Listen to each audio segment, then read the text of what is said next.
رسوله الكريم اما بعد فاعوذ بالله من الشيطان الرجيم بسم الله الرحمن الرحيم اللهم صل على سيدنا محمد وآله وصحبه وسلم۔ معزز سامعین و ناظرین، السلام علیکم ورحمۃ اللہ وبرکاتہ۔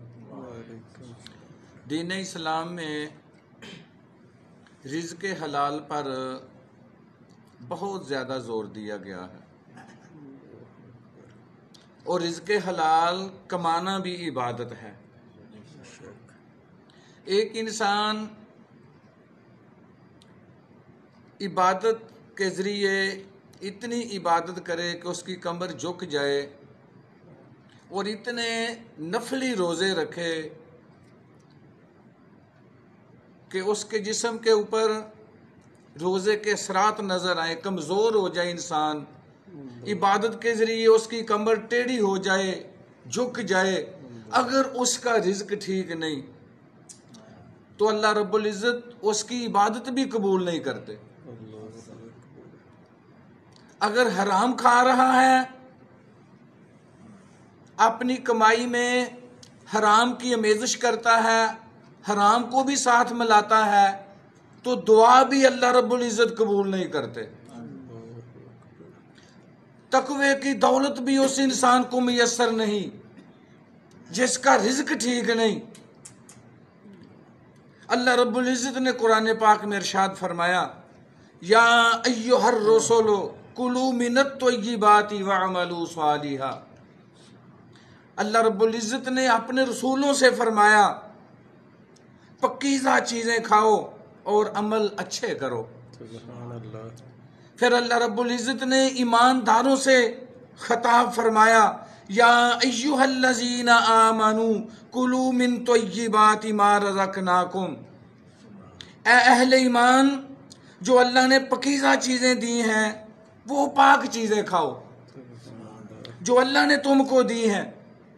ثم ذکر الرجل، پھر رسول اللہ صلی اللہ علیہ وسلم نے ایک آدمی کا ذکر کیا، یطیل السفر، جو لمبا سفر کرتا ہے۔ نبی پاک نے مثال دی کہ ایک آدمی لمبا سفر کرتا ہے، اشعث اغبارا، اس کے سر کے بال بکھرے ہوئے ہیں، پرا گندہ ہے سفر کر کے، اور اس کے بالوں میں سفر کی وجہ سے گرد و غبار پڑی ہوئی ہے، پرا گندہ بال اور بالوں میں گرد و غبار ہے، لمبا سفر کر کے آیا۔ یمد یدیہ الی السماء، آسمان کی طرف اپنے ہاتھ بلند کرتا ہے، آسمان کی طرف اپنے ہاتھ پھیلاتا ہے، یا ربی یا ربی، اے میرے پروردگار، اے میرے پروردگار۔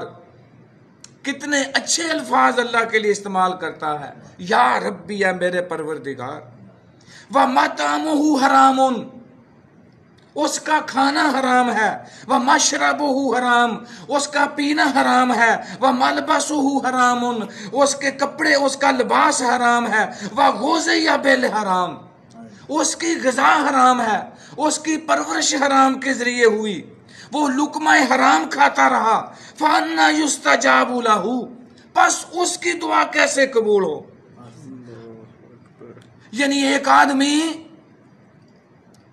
نمازیں پڑھتا ہے، تہجد گزار ہے، لمبا سفر کر کے بیت اللہ چلا جائے، کتنے مبارک جگہ ہے، جبل رحمت کے پاس چلا جائے، مزدلفہ چلا جائے، مسجد الحرام چلا جائے، حتیم میں کھڑا ہو جائے، خانہ کعبے کے دروازے کے پاس کھڑا ہو جائے، خانہ کعبے کے کالے غلاف کو پکڑ کر آسمان کی طرف منہ کر کے دعا کرے، تو اللہ رب العزت اس کی حاضری بیت اللہ میں بھی قبول نہیں کرتے،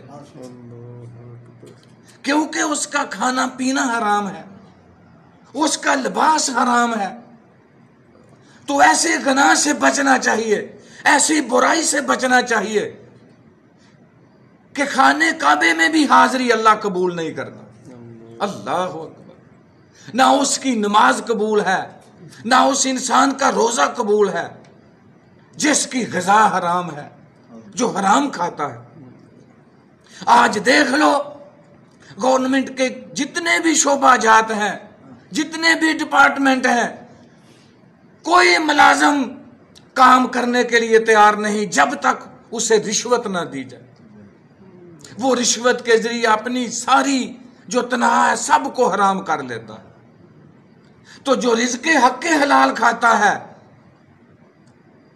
اللہ اس کی دعا بھی قبول کرتا ہے، وہ اللہ کے نزدیک محبوب بھی ہے، اور دین بھی اس کا ہے اللہ کے نزدیک قابل قبول، جو حلال کھاتا ہے۔ رسول اللہ صلی اللہ علیہ وسلم فرماتے ہیں ان الحلال بین و ان الحرام بین، حلال بھی واضح ہے، حرام بھی واضح ہے، اور جو حرام سے بچا اس نے ہی اپنے دین اور اپنی عزت کو بچایا۔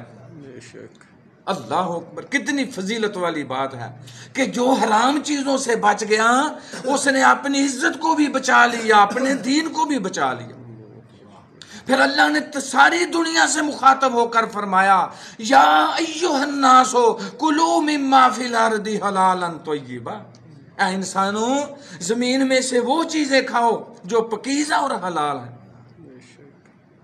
اور الحمدللہ مسلمان کا عقیدہ ہونا چاہیے جو اللہ نے مقدر میں لکھا ہے وہ انشاءاللہ ضرور ملے گا، اور جس وقت اللہ نے لکھا ہے اس وقت ملے گا، کیونکہ وقت سے پہلے نہیں مل سکتا۔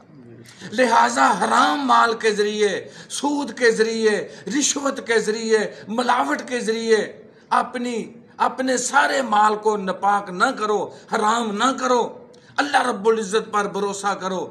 جس حالت میں اللہ رب العزت رکھے اس حالت میں رہنا بھی عبادت ہے۔ اللہ رب العزت سے دعا ہے اللہ رب العزت حلال کی توفیق عطا فرمائے، اللہ ہم سب کو حرام سے محفوظ فرمائے۔ وما علینا الا البلاغ المبین۔